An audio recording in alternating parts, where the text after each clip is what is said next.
વડોદરાના આંગણે આજે ખુશીઓનો ગુલાલ ઉડ્યો છે। ગુજરાત બોર્ડ દ્વારા જાહેર કરાયેલા ધોરણ 10ના પરિણામમાં વડોદરા જિલ્લાએ 78.38% સાથે છેલ્લા 3 વર્ષનું સૌથી ઊંચું પરિણામ નોંધાવ્યું છે। વડોદરા શહેરના 1582 જેટલા તેજસ્વી તારલાઓએ A1 ગ્રેડ મેળવી શહેરનું નામ રોશન કર્યું છે। ખાસ કરીને કારેલીબાગની શ્રી નારાયણ સ્કૂલમાં તો 96%થી વધુ પરિણામ આવતા વિદ્યાર્થીઓ અને શિક્ષકોએ ગરબે રમીને આ સફળતાને વધાવી લીધી છે।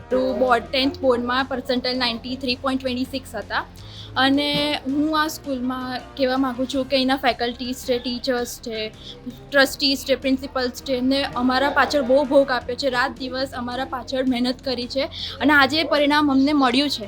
અને બીજી વાત હું આ સ્કૂલનું કહેવા માગું છું કે દર વીકે DPP ટેસ્ટ અને વીકમાં 3 વાર લોંગ ટેસ્ટ થાય છે, જેથી કરીને જ્યારે બોર્ડની એક્ઝામ નજીક આવે ત્યારે અમને એવું લાગતું જ નથી કે બોર્ડની એક્ઝામ આવી રહી છે। એકવાર વાંચીએ એટલે કે બધું રિવાઇઝ થઈ જાય અને આજે મારા પેરેન્ટ્સના લીધે હું અહીંયા છું અને મારું સારું પરિણામ ટીચર્સ, ફેકલ્ટીઝ અને પ્રિન્સિપલ્સને થેન્ક યુ સો મચ અને શ્રી નારાયણ વિદ્યાલયને હું આભાર માનું છું।